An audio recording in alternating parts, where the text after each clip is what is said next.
metristä. 6 miehen muori Welsillä. Petäjä nähtävästi ylijuoksijana. Näin, ja sitten sieltä ampuu Ukkonen ja ampuu hienosti. Ampuu maalin. Suomi menee maaliin.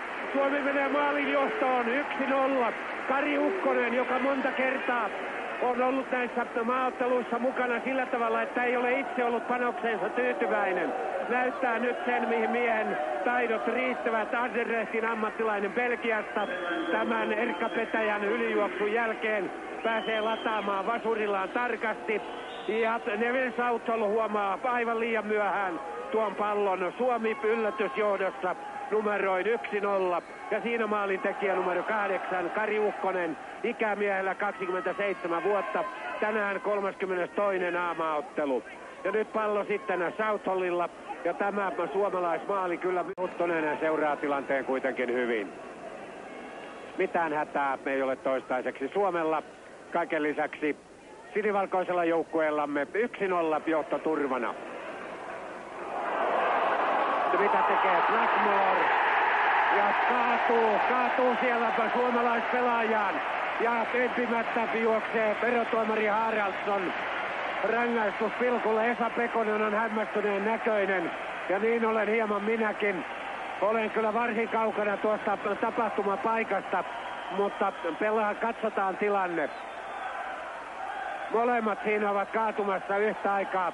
Tietoisesti Esa Pekonen ei tee kyllä yhtään mitään. Esa Pekonen on pelaaja, jonka kovia otteita hieman joskus pelätäänkin. Ettei siinä mielessä, ettei näitä tilanteita tulisi. Nythän oli aika syytön Radcliffe ja 1-1. Ei voi mitään. Rangaistuspotkusta pääsee sitten Wales tasoittamaan. Maalintekijä on Dean Saunders, ei Radcliffe. Dean Saunders, pelaaja numero 8, iskee maaliin. Hän on Oxfordin pelaaja toisesta divisioonasta, 24 vuotta miehellä ikää. Ja näin tämän rankkarin jälkeen ollaan numeroissa 1-1. Gareth Hossille, mutta kyllähän siinä hyppäsi hieman vastustajan niskaan.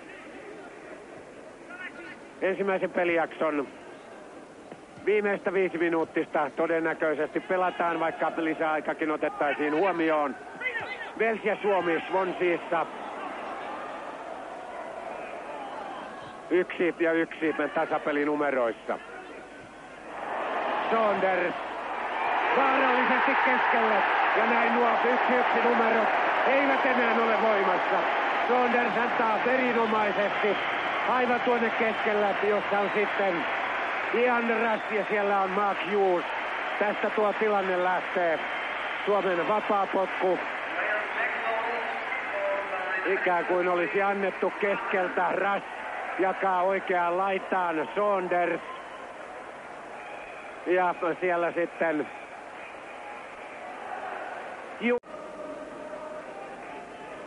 ja Walesin heitto. Rush. Holmgren. Saattaa olla, että tauolla Suomi joutuu tekemään vaihtoja.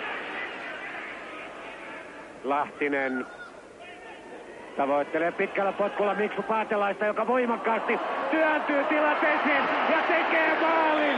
Miksu Paatelainen tekee maalin Lahtisen hienosta syötöstä. Hän pelaa tilanteen loppuun asti. Tämä voimakas nuori Valkeakoskelta lähtöisin oleva pelaaja, joka maajoukkueessa seuraa isänsä jälkiä. Pelin numero tasan 2-2. Pelataan jo lisäaikaa ensimmäisestä jaksosta. Lisäaikaa on annettu loukkaantumistapahtumien johdosta. Ja siinä Suomen maalintekijä Miksu Paatelainen. Se on miehen toinen A-maajoukkueen maali.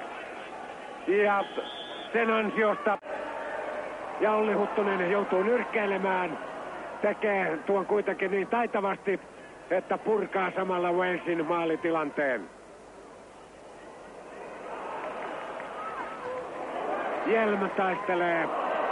Ne tekevät myöskin kärkimiehet Paatelainen, Rantanen.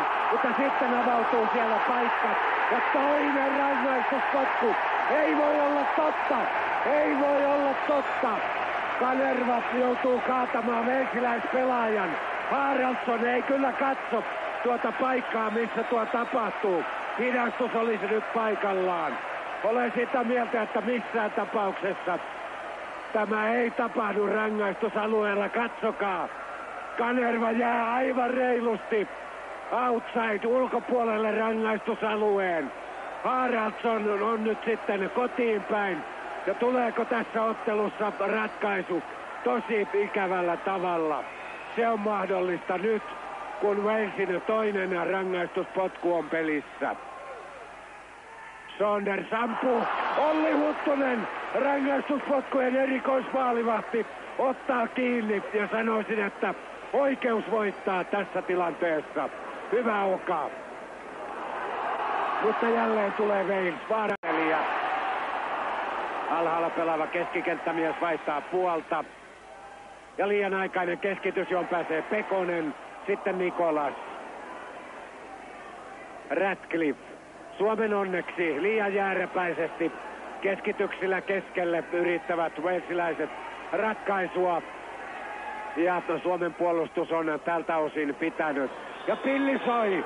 Suomi on ottanut yhden pisteen, numerot 2-2, jotka olivat voimassa jo ensimmäisen pelijakson jälkeen, jäävät voimaan myöskin varsinaisen peliajan päättyessä, kun 90 minuuttia on pelattu.